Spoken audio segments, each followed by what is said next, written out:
Hello, everybody. Welcome. I'm Michael Tomasky. I'm the editor of Democracy, a Journal of Ideas, and welcome to What's Next, a post-election roadmap for democracy, for the idea of democracy, not the journal Democracy, but maybe it too. Um, we are pleased to be joined by a great panel, and we think we're going to have a great conversation. I want to thank our partner in this venture, and actually the organization that really provided most of the intellectual heft behind this project, Issue One. And we'll hear from the head of Issue One in just a second. I want to introduce our panel, Alex Fraser. Alex, raise your hand, is the Vice President for Tech Reform at Issue One. Leanna Keesing. Hi, Leanna. She is the Tech Reform Campaign Manager at Issue One. And you may recognize Dick Gephardt up there. He's in New York, as you can tell from his background. It looks very New Yorkish. Former House Majority Leader and co-chair of the Council for Responsible Social Media. Our other panelist is the aforementioned CEO of Issue One, and I want to turn it over to him to say a few words. Nick Penniman, it's all yours. Thank you, Mike, and thanks for doing this project with us. I think the way that this webinar had been portrayed earlier was that it was going to be kind of all about democracy, what's next. The work that we did with Mike on this issue of Democracy Journal is a package of 7 different pieces. One is on bipartisanship, one is on election infrastructure, one is on tech and what's called Section 230 and kind of reforming tech. One is on congressional reform. We got one on civic education, social media reform, and then what philanthropists can do to really help fund up democracy infrastructure in America. That's too much, obviously, for one webinar. So instead of doing all that, we wanted to focus this session on really tech and democracy, in part because of the role that the warped information environment played in the last year and in the election results too. So hopefully you will take a look. I'm sure someone's posting it in the chat. We'll take a look at the full package of stories and read through them. It's worth pointing out that I think 5 of the 7 were written by bipartisan pairs, because we at Issue One, when we move forward with ideas, we like to make them bipartisan, because we believe that democracy in America is everyone's concern, not just the concern of one party. So do take a look at the whole package, and I'm going to turn my camera off and just become an audience member here as you hear from these very bright people about tech and democracy. Thank you, Mike. Nick, thank you. So let's start. We have a number of questions that we want to get through, and we want questions from you, our attendees as well. You'll be able to submit questions throughout the chat, and we'll leave 10 or 15 minutes at the end to make sure we get to your questions. So let me start with what seems an obvious question, but I want to hear what everyone has to say about it. Let's go Dick, Alex, and Liana on this one. Why, as democracy advocates, are you working on technology policy? How do these two issues interact? Dick? Well, if you go back to 1789, our founders had a radical idea then, which was the people could govern themselves. They didn't need a dictator or an emperor or a king. But when they wrote the Constitution, they knew that the only way this could work is if people had the ability to govern themselves, which is really dependent on an information culture where you can have a conversation. Democracy or self-government is really a communication. It's a discussion. It's a conversation between all the people. And there has to be at the base of it shared reality, shared facts. So through the history of humans, there have been big disruptions in communication technology, communication ability, starting with the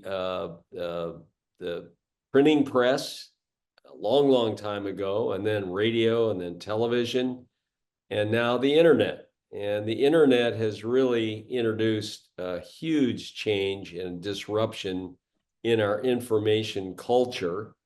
And Our worry is that the way it operates today, which is based on keeping people's attention through the use of algorithms or AI, which is really what algorithms are, they are basically becoming an outrage machine, a hate machine. Because the way that it works is that if you're on a platform, they know everything about you.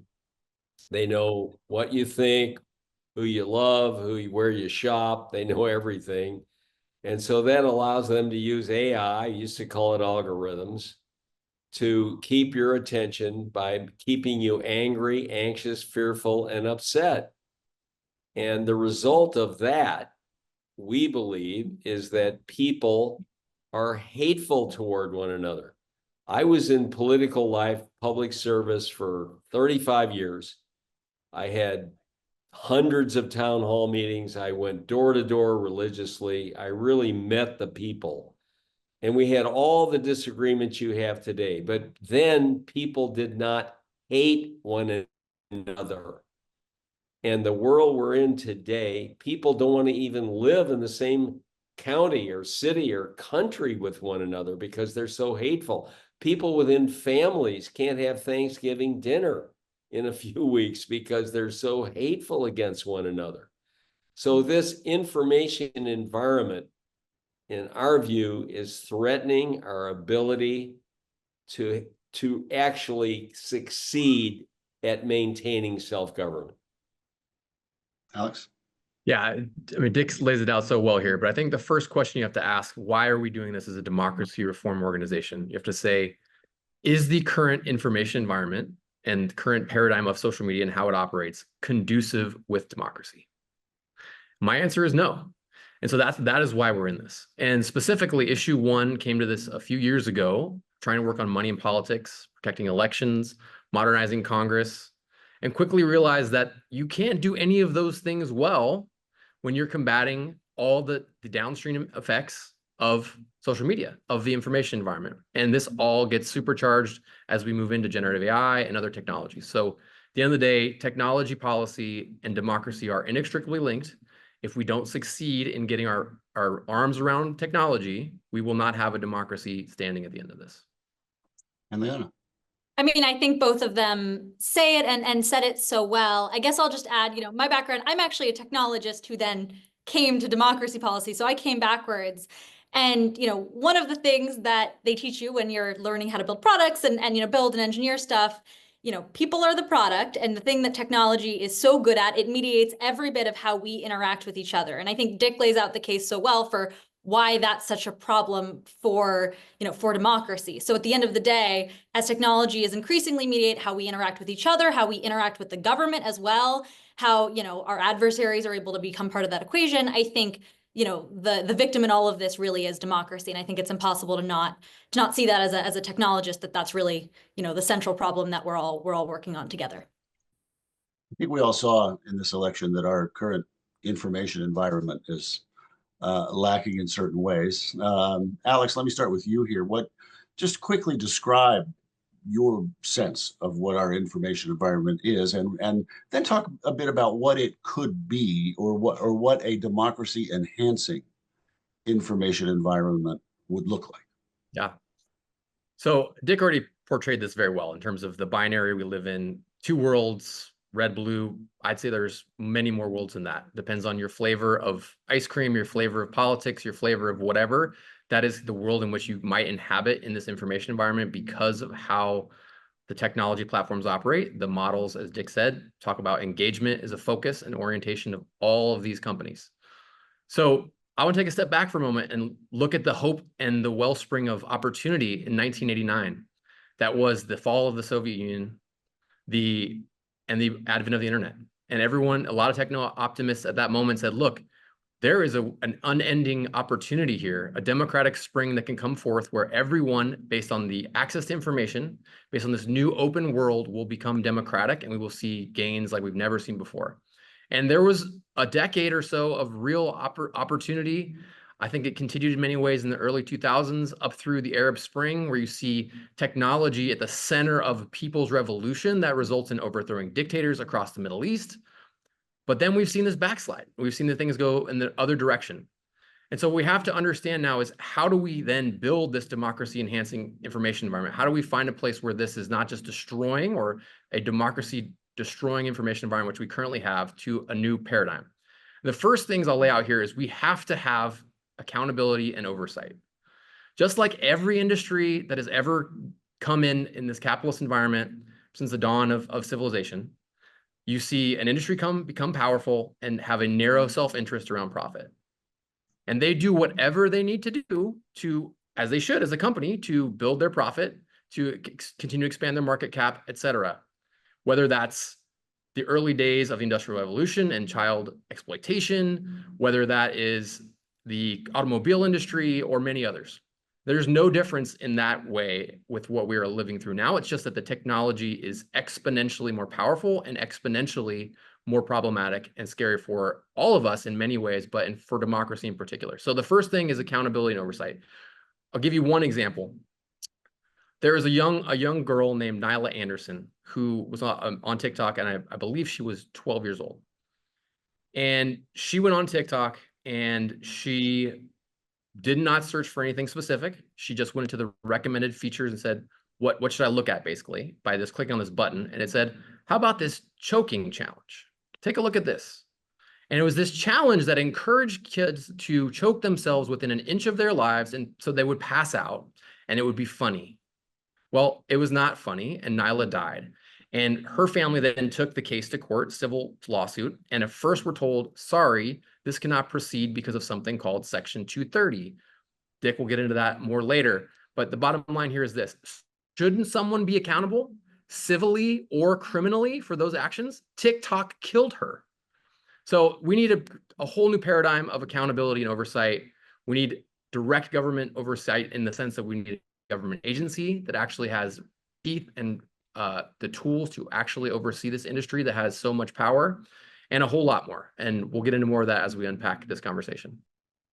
Great. Liana. Yeah, I'll just sort of come back to your first question, which is, what does the information ecosystem look like? And for me, I'm fairly young. I have an Instagram. I have seen what, democratic discourse looks like in the big tech era. And for me, it meant, the discussions around Israel and Gaza, for example, a really important issue to be discussing, as a democracy, as a society, look like posts all over my feed being, what's thrust upon me from Instagram that says, don't be my friend if you don't believe in X or Y, or I never want to see you again if you disagree, or you're scum for thinking this, right? And that's the kind of, I'm sure there are potentially other more nuanced takes, but those aren't the ones that, immediately get me thinking and watching and looking and saying, wow, which of my friends are posting this? And I think so much of what ends up, appearing on our feeds and our content ends up shaping our personal understandings of the US. And I think as a young person, that is just increasingly true and increasingly dangerous. And I think these tech companies, as I said, have every incentive to show you the things that make you angry, the things that make you doubt, the things that sow confusion. And, I'll take a little bit of a different spin that Alex did. From a national security standpoint, I think that's just incredibly dangerous. Our foreign adversaries love this new model, right? The Chinese have talked at length about their new theory of warfare, cognitive warfare, where they want to try to turn us against each other. And American tech companies have basically created a platform that is perfect for doing that, and AI, just as Alex said, is going to supercharge the capacities to do that, and all the same problems we've been talking about, bots and being able to create fake content or troll accounts, like all of this is going to be supercharged as AI comes. And I just think this is so dangerous. And as we started this whole conversation, and as Dick said, it comes back to sort of our understandings of ourselves as a country, and the ability of tech companies and foreign adversaries to manipulate that is just so incredibly dangerous. Dick, you've seen this information environment change a lot over the years. What are your concerns here? Well, I think both of the folks who just talked really laid it out well. The big thing to me is that we had all these disputes, we had all these differences through the years. But when I was growing up and when I was getting into politics, there was curation of information by journalists with newspapers, radio, or television, and the information wasn't beamed to people 24/7, 365. One of the things you got to understand is that the iPhone now is in everybody's hand and face, with kids 6-7 hours a day. They are bombarded. They are immersed in this information. In the old days, you had to pick up a newspaper and read it for maybe 20 minutes. You had to listen to a radio broadcast, maybe Rush Limbaugh or a liberal broadcast. And the same with TV. Now it is immersing people, drowning people in this information. And again, it's driven affirmatively by the platforms with their AI to keep your attention. So it is addictive, and it is basically brainwashing people to think whatever the algorithm thinks you want to think. And it's just it's corrosive, it's corrupting, and it's unhealthy for having a democracy. Well, one reason this has continued, of course, is that these companies, some of the most powerful companies in the history of the human race, have enormous amounts of money, have never been held accountable. Dick, let me stick with you on that. Why is that so? Well, this has always been the case. I mean, you know, when the oil industry was ascended in the beginning of the 1900s and the railroads were ascended, they had a lot of sway in Congress, I'm sure. I wasn't around. I was almost around, but I wasn't around then. But this is always the case with self-government when in a republic. You know, big moneyed interests always have a lot of sway with the public servants. But what you hope for is that the public servants are there for their constituents in the country over themselves or their party. So this has been a real problem with, you know, what's happened with social media. They have more money than God. Newspapers are just about out of business. Linear radio and TV is just about out of business. So all the ad money is really funneled through 4, 5, 6 platforms. And so it gives them enormous leverage. I have to mention Section 230, which is a subject that we're really grappling with and trying to deal with. I voted for Section 230, I think it was 1993, at the dawn of internet communications. At the time, the platforms came to us in Congress and said, if you don't make us exempt from harm that might be caused by information on our platform, you'll never have an internet economy. And then they also said, we're just a dumb pipe. We don't put any content on. The people put it on. Maybe they could be held liable, but not us. What we didn't know at the time was that they would develop AI algorithms to affirmatively boost the information the way we've been talking about. So in my view, one of the things we need to do and try to do is to come up with a sensible bipartisan amendment to Section 230 that would say that, you know, among other things, that the platforms can be held liable for harm caused by their affirmative boosting amplification actions, which is them speaking and amplifying speech that is harming people, like the kid, the child that Alex talked about. That suit was thrown out because of Section 230. So we need that reform. Let me just stick with you for a second and just continue on this. Is there any actual bipartisan momentum for such a change in a Trump era? We have talked to a lot of people on the Hill in both parties. I really believe there is. The hard part is coming up with an amendment that you can get people from both parties, from all views, to come around and vote for her at the end of the day. I can assure you the platforms will fight it to the death, because it will really put them in the bullseye for lots of legal liability, like Fox was on the Dominion voting machines, and they don't want that. So this is going to be a gunfight at the OK Corral, but it is necessary. We got to go through it. We went through it with other industries in the past. I used to be on the board of Ford Motor Company. I was on it for 10 years, and at every meeting we talked about government regulation of the auto companies for safety and environment. They did not like a lot of the regulations, but they had developed a mature, sensible, common sense relationship with the government regulators, because they realized if they came up with sensible regulation and live with it, it inured to everybody's benefit.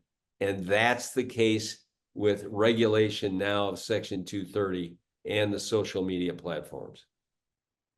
Well, how do we get to that day with these companies, Alex? What do you think? What would it take to hold big tech accountable? Well, I'm add two things to the mix here. The first is Dick's already laid this out really well, but these companies have more money than God. Meta has one lobbyist for every 8 members of Congress. Collectively, the platforms, the major companies, have one lobbyist for every 4 members of Congress. And they play a very sophisticated political game. Right now, we are trying to work with a coalition of folks to pass the Kids Online Safety Act, which is a very common sense product liability bill that would really just do some basic things, create a basic duty of care, simple regulations that, as Dick alluded to, would any mature company in any other industry has to deal with. And they have fought tooth and nail to try to stop this using subterfuge, flagging culture war issues on the left and the right to really tank this. And we're still in the fight. We're trying in this last moment to pass this in a lame duck session. We got through the Senate 91-3 bipartisan vote. Like nothing substantive happens in this era like that. And yet it's somehow still stalled in Congress because these companies have done so well in playing this game. So to go forward, you have to work within the paradigm that exists. You have to figure out how to combat these companies that have so much money, and you have to really make significant changes to the products and the product laws so that the playing field is leveled in a very profound way. Liana? Yeah, I mean, I just really want to emphasize, why are they not held accountable? It really does have to do so much with just their power. Dick always says, and he says this all the time, it's David versus Goliath, the fight that we're fighting on our end. And I came from Congress before this. I worked as an AI fellow on the Hill. And part of the problem is, these companies come in, and especially when it comes to emerging technology issues, it was social media 10 years ago, it's AI right now. They're completely allowed to shape the terms of the debate, right? They are the experts. They are the technologists. They can come into the room and say, actually, here's how this works. We know better. And that soft influence is then combined with all the hard influence and all the money, the money in politics that we know and at issue 1 have talked at length about, in our other work. And the net effect is, they control the terms. They end up, we talk the few sort of tech legislation that has happened, the TikTok ban, that happened back in April. The biggest reason that happened, we like to say that it's because of the efforts of civil society, but at the end of the day, it was Meta's lobbyists who started very early and knew the benefit that it would have for them for what TikTok did. And so, the game that we're playing a little bit is us, David versus Goliath, trying to get these tech companies and also, looking for fissures between them. And we think there are tremendous opportunities in the space. I don't mean to be a pessimist about it. But it is true that, we're fighting against just these incredibly powerful and incredibly rich companies. But on the other hand, to Alex's point, 91-3 is a pretty good vote in the Senate. And it does show that there are reasonable and possible opportunities when it comes to bipartisan reform. Liana, quickly tell people where this TikTok transition stands. Sure, yeah. I mean, the sort of I should be a little bit more careful to call it not a TikTok ban. It's a requirement for divestment of TikTok that's currently held up in the courts. And we will see what happens in the next year. And obviously those who are following the news with President Trump has already come out and said that he wants to reverse that ban, which, goes along with his buddy Musk. And again, we see sort of these big moneyed players when it comes to tech helping shape the terms of the debate from the very top. Yeah. What are some other legislative opportunities that may exist with regard to things like data privacy, which I know is a very, very important thing. Also, protection of what the information the children are exposed to, which also is a very important issue to so many people. Are there other pieces of legislation that are in the hopper or that have any hope of passage on a bipartisan basis? Liana, why don't you start? Okay, I can jump us off. I mean, I think there's a lot of opportunities to talk about national security, like we said, this nexus between national security, technology policy, and democracy, I think is so clear and one that's understood pretty well across the aisle. We've been talking about it a lot in an election context, and that ends up being so polarized. But I think there are really obvious ways to explain to almost everybody, the dangers that social media can pose to our national security. We've been talking more about issues like the targeting of service members that I mentioned earlier, Chinese cognitive warfare and their framing around, trying to influence the population en masse. You could imagine the problems that would hold for something like military recruitment, which is already a huge issue. So we know that there's bipartisan issue in tackling, some of these areas along national security. I think we are, fairly optimistic about privacy. We've seen good work happen in even red states, thinking about data privacy as something like a property right.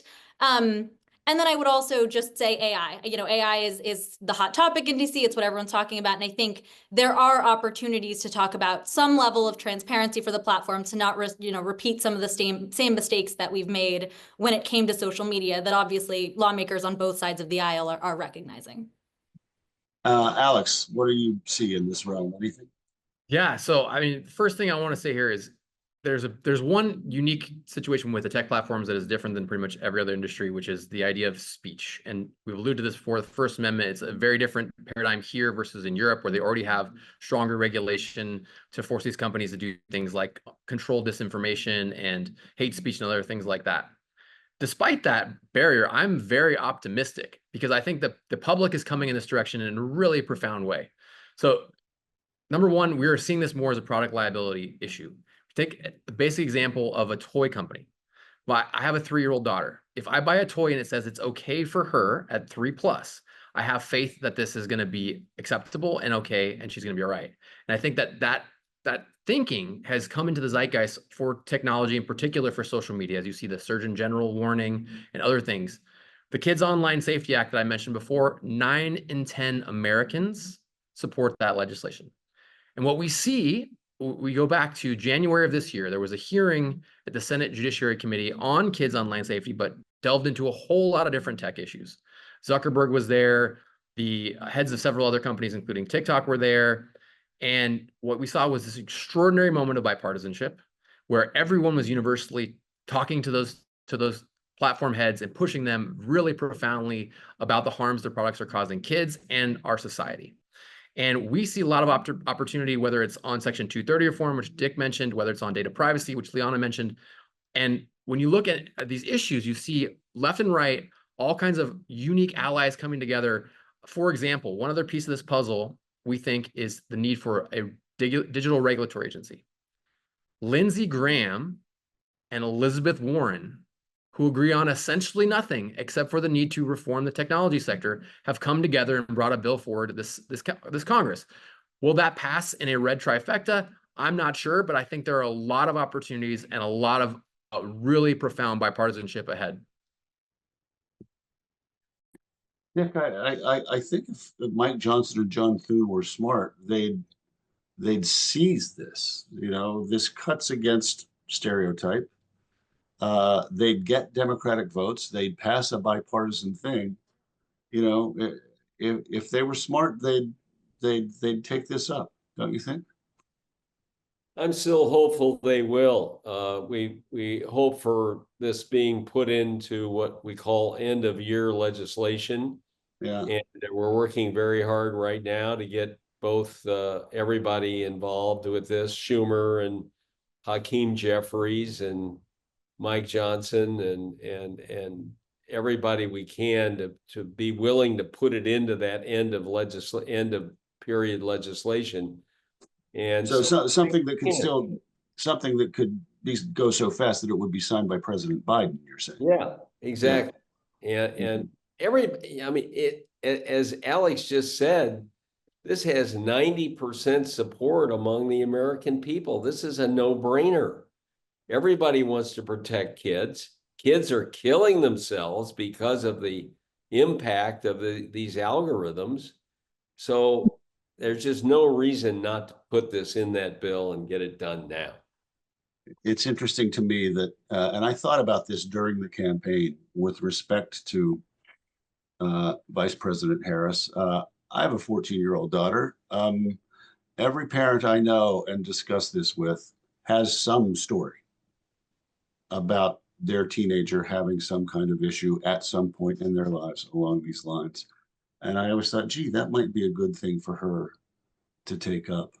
It doesn't, though, ever really become a major point of discussion. And for example, at a presidential or vice presidential debate, you would never anticipate that a moderator would ask a question about these kinds of things. Why hasn't that happened? Why hasn't that broken through to that level, Alex, then Dick, then Liana? Well, I didn't hear it at the presidential debates. I've heard it in the last 3 State of the Unions, the issues we're talking about specifically. So I think this is on the tip of the tongue of every politician and of, as you mentioned, every parent out there. Yeah. This is why it's so salient, and is why we see the Kids Online Safety Act so close to the finish line, and why it passed with a 91-3 vote in the Senate. But that said, as we've mentioned before this whole time, the tech platforms are doing tremendous work to try to scuttle any effort. And in so doing, they're using all the tools at their disposal, particularly large sums of money. And that has helped their ability to squash a lot of these legislative changes. But I believe fundamentally that the public opinion is on our side. The future is bright. We will find ways in the next years to see real reforms. And by the way, the federal level is harder. Still tons of opportunity here. And I see real genuine opportunity here. But the states have been doing all kinds of creative things. So we see this percolating up. And oftentimes the federal level will follow the states, because eventually these companies are going to say, enough, we have 30 different data privacy regimes, we have 15 different kids codes, and we finally lost in the courts. So now we're going to actually negotiate and come up with a good common sense bipartisan solution to hold us accountable. Yeah. Dick, what do you think? I agree. You know, our best weapon in this fight has been the parents of kids who kill themselves. We have 3 or 4 mothers on our council whose kids killed themselves, and they have repeatedly gone onto the Hill and talked to members of Congress in both parties. This is like the Mothers Against Drunk Driving. You don't want to mess with mothers that are heated up. Some of these mothers have dedicated the rest of their lives to getting something done to regulate social media. That gives me real optimism. That's why you got to vote in the Senate of 91-3. And I think we're going to get this through the House. If it's not this year, it'll be next year. We are going to keep plugging away. Self-government is a really tough project. I was involved in it for years and years, but eventually public pressure and the people's desires get reflected in legislation. Liana. Yeah, I guess I'll just jump in and kind of add, because I think they've covered the topic of kids safety so well. I think the trick is with issues that are maybe just a little bit trickier to understand, or harder to see exactly how they're grounded, is as advocates making sure that we're continuously making the case that, with something like kid safety, the harms are so clear and so visible, and there's, thousands and thousands of stories out there. Like you said, every parent has some level of a story. I think the trick now is taking some of that same momentum and carrying it to issues like data privacy that are so central to, you know, our democracy. Data underpins all of these issues, right? It's the data that these tech companies have about our kids, have about, you know, our voting opinions, our perspectives, right? All of that is underpinned, but I think making those cases is sometimes a little bit harder and a little bit more abstract. And I think as the public, you know, is learning more and getting more informed, you know, these technologies aren't emerging anymore. Social media has been around for 10 years. We've all been interacting with it. I think the trick is, you know, trying to get the population and trying to get voters and citizens to really understand all of the ways that, you know, not just from a safety perspective, but issues like data privacy, like transparency, like research on these platforms is so essential to getting to that place of reform, you know, that we're all shooting for when it comes to a, you know, information ecosystem that's conducive for democracy. Let me ask this has been a pretty dour conversation. Probably my fault. I'm the guy asking the question. So let me ask a somewhat more upbeat question. What would a democracy enhancing technological regime look like? What kind of AI could give us a better and stronger democracy? It must be possible, Dick. Is it? Well, yeah, it is. And one of the things I wanted to say in here is that the answer to this problem is not just regulation and legislation. We also have to look to the private sector to come up with better alternatives as competitors of these platforms. And that is beginning to happen. There are a number of them out there right now that are picking up users that they totally guarantee people's privacy.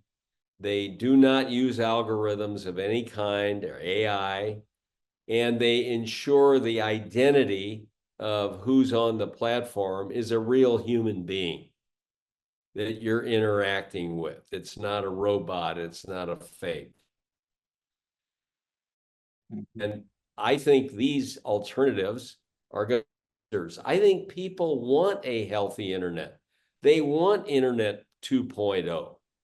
They don't want to be in these echo chambers that they're forced into by the way these platforms operate. So that's another aspect of this that I think is going to happen. And frankly, this happened in our other disruptions in the past. It's little known, but when the printing press was invented, we had horrible things occur. We had witch hunts. People never worried about witches before the printing press, but then they learned about witches, and there were witch hunts going on all over Europe. But we finally rose up journalism. We trained people to be faithful reporters of reality and facts. And over time, we made the printing press a more constructive, healthy instrument in human communications. The same has got to happen with this.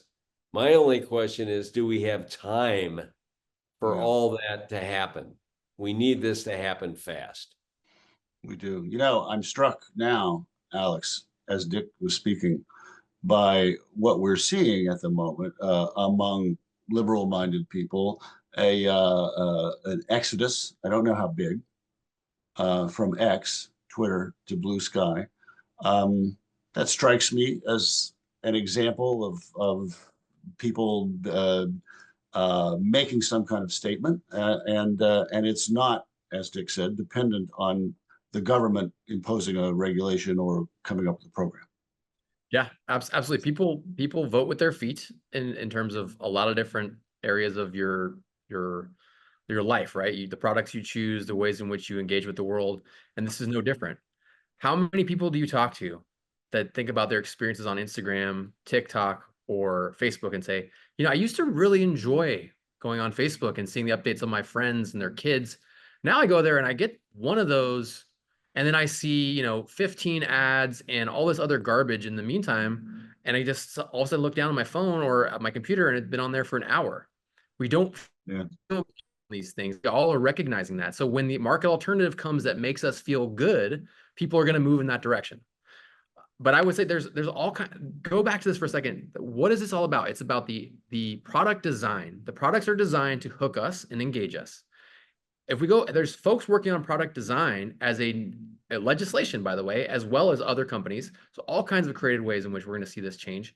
But if you see a creative legislative piece that really talks about reconstructing the way in which this is done, starting with basic safety stuff by design, right? The strongest safety features and privacy settings by design. That's a simple beginning. But then you can get into a place where you could actually see that this beautiful technologies pushing forward information that helps democracy flourish, that puts forward constructive ideas, the other side, all kinds of ways we can do this. And there are people who are really trying to do this in smaller communities and at scale.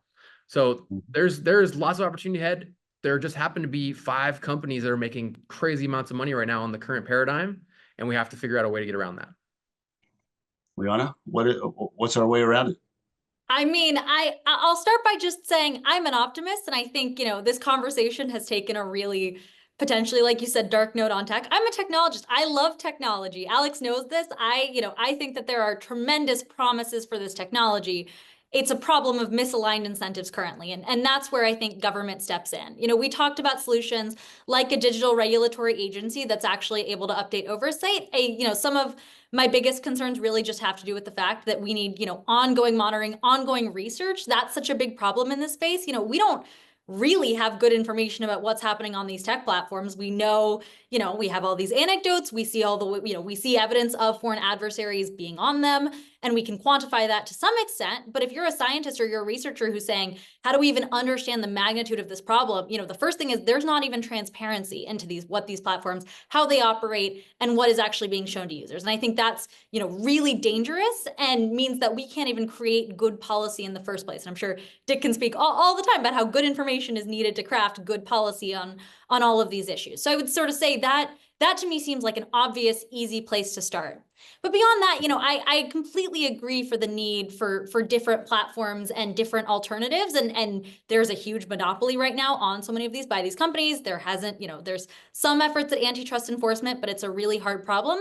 I guess the thing that just concerns me, and I guess I'm taking it back to a dour note, I apologize, but just to say, the thing that's scary with just, the liberals, for example, leaving a platform like X is that we continue to see this fragmentation of the media ecosystem. So I think it's partially a problem of, yes, we want people to be able to go to whatever platform, speak to them and speak to their values, to be able to port their data, and take their data between these platforms. But I think the thing that scares me a little bit is if we get into a world where everyone is just existing in these echo chambers, or it's not even about the algorithms taking you to the echo chambers, but the platforms themselves, right? You can already see that with a platform like Truth Social. And I think the question is, what else will it take outside of the internet, and what do we need to be investing in that will also get us back to that sense of shared reality in the first place? And I think the solution is partly design changes on the internet. I also think it's a broader whole of society approach that we need to be thoughtful about. Yeah, that's really interesting. Let's go to audience questions. Audience has been patient and hung with us. Thank you very much. Let me see. Here's one that struck me. This is a good question. It's a little long. I'm just going to read it. Okay. From Claude Stern. You speak about the problem being the internet algorithms, which generate technological hate mongering and information siloing, and the solution to being platform accountability. Perhaps so. But unless First Amendment jurisprudence changes materially, getting platforms to become liable for what someone posts, even on a hate-mongering algorithm-based platform, is going to be exceedingly difficult. And extending civil, much less criminal, liability to platforms that use these sorts of echo-chambering algorithms will require a sea change in legal concepts of proximate cause. Guy knows what he's talking about. Do you see either of these doctrines, First Amendment or proximate cause, changing in our lifetime? And what is the incentive to lawmakers to precipitate those changes? That seems to me also to involve the courts. Dick, what about the First Amendment implications here? Well, I went to law school before humans invented fire, so beware of me getting into a legal discussion. But our thought has been, if we can get a sensible amendment to Section 230, that will go a long way. It won't solve the problem entirely, but go a long way to solving the problem that this questioner just brought up. We have brought together some really smart lawyers in this space to help us put together a sensible amendment. We're then going to shop it on the Hill with both parties, all people, and try to get consensus around it, make changes that people have to come onto it. But I think that will be a significant solution to this problem, because what you're really doing is throwing the problem over to the legal sector and coming up with legal concepts that will allow them to execute on that task. Alex, you want to add something here? I'll just add real briefly that there's been a lot of decisions coming out on the First Amendment concerns around a lot of this reform. Yeah. The tech platforms, and others have not. Just going back to the case we mentioned before, Nyla Anderson case. So it was first thrown out under Section 230 grounds, but then it was appealed, and the appeals court actually said, no, this is not Section 230. Section 230 does not apply here. And there are tons of other cases and different ways in which this is going down. Some people believe you have to amend 230, and we think that is a critical piece of the puzzle. But I will add that some lawyers, really smart lawyers, say that 230, the way it's written, can actually be utilized. It's about interpretation. And as more and more judges and justices wake up to the realities of today, and the fact that these are not, as Dick called them earlier, dumb pipes, that the speech question is very different. These are products. These are products, just like the toys are products, just like cars are products. And when people really get that clarity, I think you'll see a lot of rulings going in a different direction. Let me ask you, the appeals court decision you referenced, where was that? I believe it was the Ninth Circuit. So California or Oregon or something. Yeah. Yeah, I can't remember exactly where the Ninth Circuit's, but that sounds right. And then but they're now basically where that is going is to they're requesting the full appellate court to review, and then what most people expect is that case will end up before the Supreme Court, and a lot of this will be decided by the Supreme Court. A lot of these. Well, this is what I'm trying to get at is there a clear divide in where liberal oriented versus conservative oriented courts and judges seem to be coming down on these questions, or is it more of a mishmash? I think it's more of a mismatch. If you look at I'm not a legal scholar, but I think if you look at a lot of these cases, you're seeing Trump appointed justices along with our judges, along with Obama appointed judges, along with others who are coming down, and in some cases very much on side of the tech platform, in some cases very much against. And so I don't think this is a liberal or conservative issue. I think it is very much seen on both sides of the aisle in a way that's similar. Leanna, what would you add to this portion? No, I think they've covered it really well. I think there have been criticisms from both the right and the left on Section 230. I think our task a little bit is finding opportunities for alignment there. Yeah. Here's kind of a meta question from an anonymous attendee. Do we reach a point where technology gets so powerful that capitalism is no longer compatible with democracy? If the oversight and accountability can't be put in place fast enough to keep up with technology, where does that leave us? Now, this is a version of a question that I've pondered a lot over the last few years as this technology has grown. And it's something that we danced around earlier in the conversation, but is there a point when this congressman just makes democracy itself an untenable way to organize our society? It could, but we have to fight like hell to avoid that outcome. If you look at how dictators, authoritarians in the world deal with this information situation, you see the big divide. Vladimir Putin, President Xi, other dictators basically know the first thing you got to do in order to maintain power is to control information. And that's what they do. Sometimes they don't do it as well as they want, but they do a pretty good job. Our taxpayers paid for inventing the internet. And because we are set up the way we are, we're a free economy, we believe in freedom of speech, yada, yada, yada, we're a democracy. We allowed the private sector platforms to centralize the information on their platform for profit. And I'm a capitalist. I want everybody to make money. But as Alex, I think, said originally, if it is threatening our ability to even maintain self-government, then we have to do something to correct that. And so that's why we're doing what we're doing. It's a long, tough fight. It won't be resolved easily, just as the printing press was not resolved easily. But that's what we have to do. We don't want to be Russia or China. We want freedom of speech. We want capitalism. We want freedom. But we also want rule of law. And so all of that has to come together to create a healthy internet communications system, which we can do. Liana, most of us want all those things. I want to keep this notionally bipartisan, but I will point out that it would appear at this point in history, not all of us want all of those things. And some of the people who don't want all those things happen to have or are about to have a lot of power.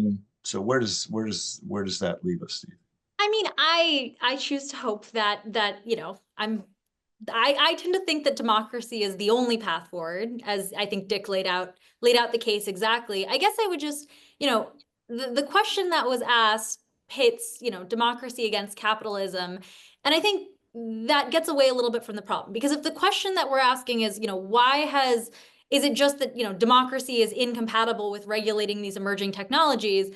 I don't think that's the case. I don't think, you know, the legislature has failed to act on technology because it, you know, necessarily moves too slow. It does. There are reasons for that. But the reason that it's moving too slowly has a lot to do with, you know, the structure of our democracy and the traps that we've fallen into, things like money in politics, things like, you know, the fact that Congress isn't modernized. That's another big work stream at issue 1. We talk about that all the time. There are process things that we can do, you know, in our political system that would help make it more responsive in the first place. That would actually, in my opinion, make it more of a democracy that would then put us in a place where we could respond, you know, better and faster to these emerging technologies. I think we can get into the niche policy, you know, what does that look like? I think some of the answer, as Alex said earlier, is a digital regulatory agency that can just tackle these things faster than Congress can.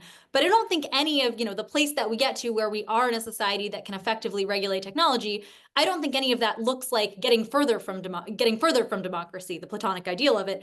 I think it looks like getting closer to that. And so I would just say, I think there's a lot of systematic reforms that are needed to our political system in order to realize that ideal. But to me, they're absolutely conducive with capitalism, with democracy, with all of these other ideals that Dick just talked about. Alex, and make this big because this is going to be our last comment aside from Nick Penniman's closing remarks. I don't think I need to add much more here, just to say that I believe that we can be capitalists, we can have technology, and companies can make money. There just need to be very clear, specific guardrails to make sure that it doesn't go off the rails. We can maintain our democracy. At the current trajectory, we're definitely in trouble, but as we're all optimists here, we're fighting. This is what we do every day. And there's a reason why we do it, because we believe we can make the changes that need to happen to ensure that our democracy can live on forever. And yeah, I'll leave it there. Unless Congress always closes us very well. Should say something then. Yeah, yes. Let's Dick, just close us out. It's a great question. And one of the things we all have to do is to remind each other every day that we are privileged to live in the greatest country in human history. And there's a reason it is that. It's because of self-government. It's because of rule of law. It is because of freedom that gives everybody an opportunity to succeed in this great capitalist economy that we've had for 250 years. We have to protect that. And people complain to me sometimes and say, Congress is kind of dysfunctional. They're not doing anything. Everything's screwed up. And I say, yeah, it's really hard and we got a lot of problems. We need to do better. I don't see anybody trying to leave here. I see millions of people risking their lives to get here. This is the greatest country in human history for all of those things that are in our foundation. So that's why we all have to improve this situation, make our information environment better, so we can, as Ben Franklin said, keep it. And it is the greatest country ever. Now that's a good ending note.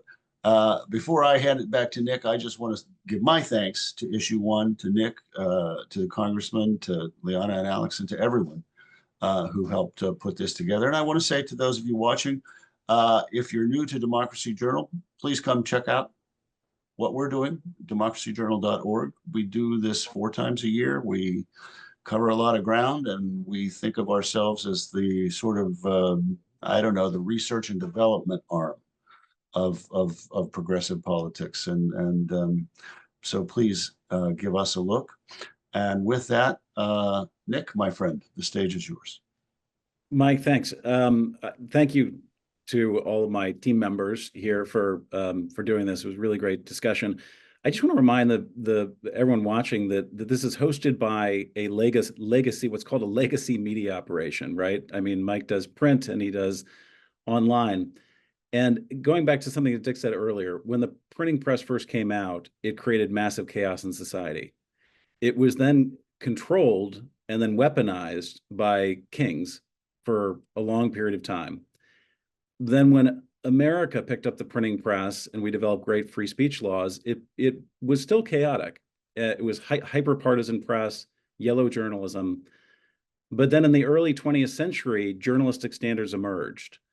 And they defined the 20th century. It is not coincidental that democracy spread around the world at the same time that journalistic standards did. You know, the information environment was controlled by journalistic standards. But why did that happen, right? It happened because people looked at a technology that had gotten out of control, and they developed moral, legal, and regulatory paradigms that controlled that technology for the benefit of society. And they did so even within the boundaries of the greatest free speech laws in the world, which we still have. That is all we're asking today. We're asking to take a look at this technology, recognize that it's gotten out of control, and develop the moral, legal, and regulatory paradigms necessary to control the technology for the sake of democracy while still preserving the strongest free speech laws in the world. It's actually not much more complicated than that, and I think we are on our way. So thank you, Mike, for doing this. Thank you to all my colleagues for speaking so articulately. All right, see you, everyone. Everyone.